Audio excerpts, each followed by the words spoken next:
상가주택 투자하시는 분들이 사실 원하는 게 딱 두 가지입니다. 매달 꼬박꼬박 들어오는 월세 수익, 그리고 나중에 팔았을 때 남는 시세 차익. 근데 보통은 월세가 잘 나오는 물건은 비싸서 시세 차익이 없고, 싼 물건은 월세가 잘 안 나온다고 늘 하십니다.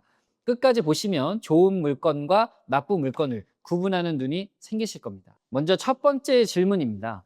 월세랑 시세 차익 두 가지를 동시에 잡을 수 있는 물건이 진짜 있나요? 있습니다. 다만 아무 물건이나 되는 건 아니고, 이 조건을 갖춘 물건이면 두 가지가 다 됩니다. 월세와 시세 차익을 동시에 챙기려면 물건이 두 가지 성격을 동시에 가지고 있어야 하는데요. 하나는 지금 당장 임대 수요가 있어서 공실 없이 월세가 나오는 것. 다른 하나는 앞으로 가격이 오를 수 있는 성장 가능성이 있는 것입니다. 이 두 가지가 겹치는 물건의 특징을 딱 세 줄로 정리하면 이렇습니다. 현재 임대 수요가 탄탄한 생활권 입지에 있고, 주변에 개발 호재나 인프라 확충 계획이 있으면 현재 가격이 주변 시세보다 저평가되어 있는 물건입니다. 이 세 가지가 다 갖춰진 물건은 드뭅니다. 근데 두 가지만 갖춰도 충분히 좋은 물건이 될 수 있습니다. 월세는 잘 나오는데 시세 차이 가능성이 낮은 물건은 안정적인 현금 흐름형 투자에 맞고, 지금 월세가 조금 부족해도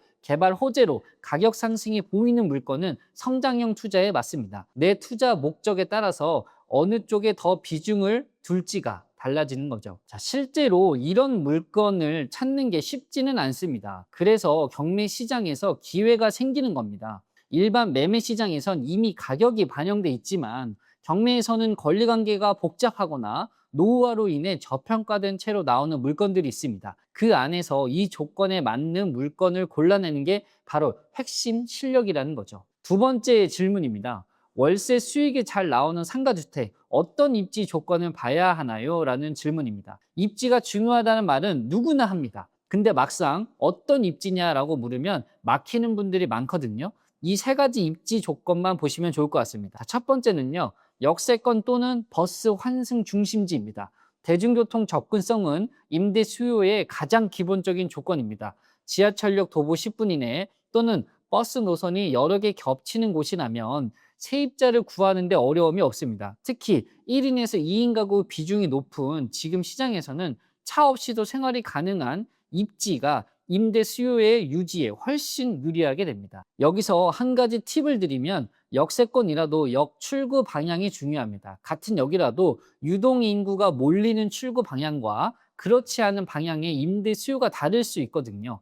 현장에 직접 나가서 아침, 저녁 유동 인구 흐름을 확인해 보는 게 좋습니다. 두 번째는요, 생활 인프라가 촘촘하게 있는 곳입니다. 마트, 병원, 학교, 은행이 걸어서 10분에서 15분 안에 다 있는 곳이냐를 한번 보시면 좋을 것 같습니다. 이런 곳은 세입자가 한번 들어오면 잘 나가지 않습니다. 왜? 생활이 편하니까요. 반대로 이런 인프라가 부족한 곳은 월세가 싸도 공실이 나오면 월세 수익률 계산 자체가 무의미해지는 거죠. 세 번째는 배우 수요가 고정적인 곳입니다. 배우 수요라는 게 뭐냐면 그 지역에 지속적으로 임차 수요를 만들어내는 인구 집단입니다. 예를 들어 대학교 인근이면 매년 신입생이 들어오면서 원룸 수요가 고정적으로 생길 수 있다는 거죠. 대형 병원이나 공공기관 인근이면 직원과 관련 종사자들의 주거 수요가 꾸준하게 될 수 있다는 거죠. 산업단지 배후 주거지도 마찬가지입니다. 이런 고정 수요가 있는 입지는 경기 변동에도 공실 리스크가 상대적으로 낮아지게 되는 거죠. 자, 그러면 이제 세 번째 질문입니다. 시세 차익이 생기는 상가주택은 어떠한 특징들이 있나요? 지금 싸 보이는 물건 중에서도 오르는 물건과 안 오르는 물건들이 있습니다. 차이는 생각보다 명확합니다. 첫 번째는 개발 호재가 가시화되고 있는 지역입니다.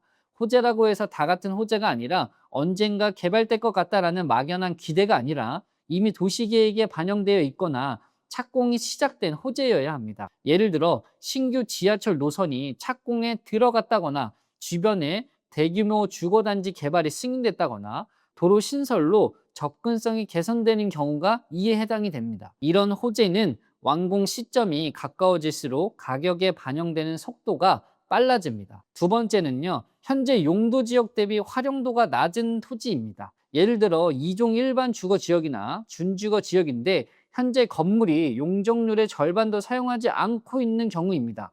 이런 물건은 현재 건물의 임대 수익 외에 나중에 신축이나 증축을 통해서 건물의 가치를 키울 수 있는 잠재력이 있습니다. 건물보다 토지 가치로 접근하는 거라고 보시면 됩니다. 세 번째는요, 주변이 정비되고 있는 구도심입니다. 낡고 오래된 동네라도 주변 건물들이 하나둘 리모델링 되거나 신축되고 있다면 그 지역 전체의 이미지와 임대 수요가 올라갈 수 있습니다. 이런 지역에서는 아직 손 안 댄 노후 건물을 경매로 싸게 잡고 리모델링을 하면 지역 상승 흐름을 같이 탈 수도 있습니다. 실제로 이런 흐름에서 수익을 낸 사례들을 꽤 많이 보게 됐습니다. 네 번째 질문인데요. 반대로 월세도 안 되고 시세도 안 오르는 물건은 그럼 어떤 건가요? 라는 질문입니다. 좋은 물건만큼 나쁜 물건을 알아보는 눈도 매우 중요합니다. 이 두 가지 중 하나라도 해당되면 사지 마세요. 첫 번째, 인구가 줄고 있는 지역 물건입니다. 월세는 결국 그 지역에 살려는 사람이 있어야 나옵니다.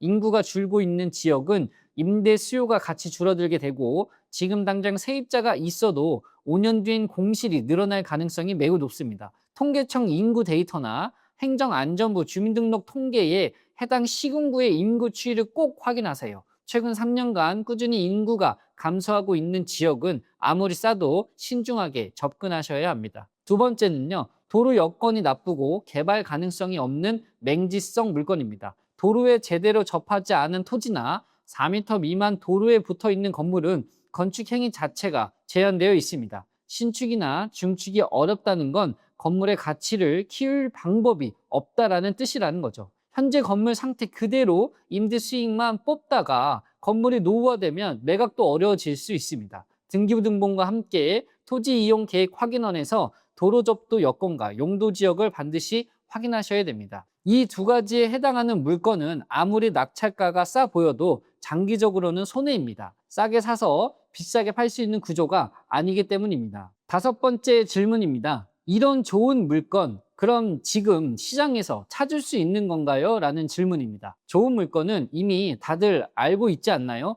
이렇게 생각하시는 분들이 많은데요. 근데 경쟁자보다 먼저 찾는 방법이 분명히 있습니다.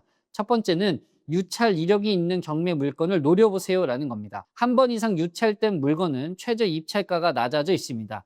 유찰 이유가 권리 분석이 복잡하거나 임차인 문제라면 그걸 분석해서 해결 가능한 물건인지 판단할 수 있는 사람에게는 오히려 기회가 될 수 있다는 거죠. 경쟁자들이 겁먹고 빠진 자리에서 제대로 분석한 사람이 좋은 가격에 가져가는 구조입니다. 두 번째는 개발 호재 지역을 먼저 지도에 그려두고 그 안에서 물건을 찾으라는 겁니다. 국토교통부 도시계획 포털이라든가 각 지자체 도시계획 정보 시스템에 들어가 보면 신규 도로계획이나 개발구역 지정 현황을 확인해 볼 수 있습니다. 이 정보를 바탕으로 향후 5년 안에 개발이 가시화될 지역을 먼저 압축해 두고 그 안에서 경매 물건을 찾는 겁니다. 순서가 반대인 사람들보다 훨씬 유리한 위치에서 시작할 수 있다는 거죠. 세 번째는요, 꾸준히 물건을 보는 게 가장 강력한 방법입니다.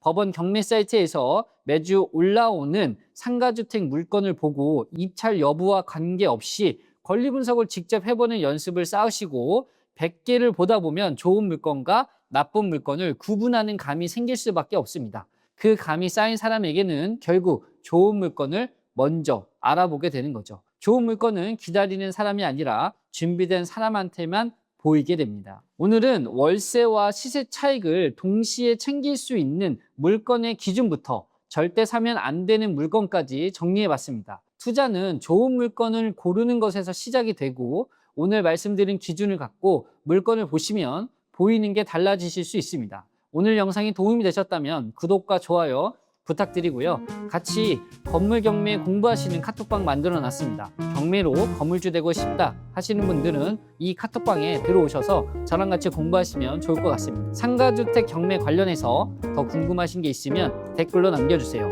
다음 영상에서 답변 드릴 수 있도록 하겠습니다.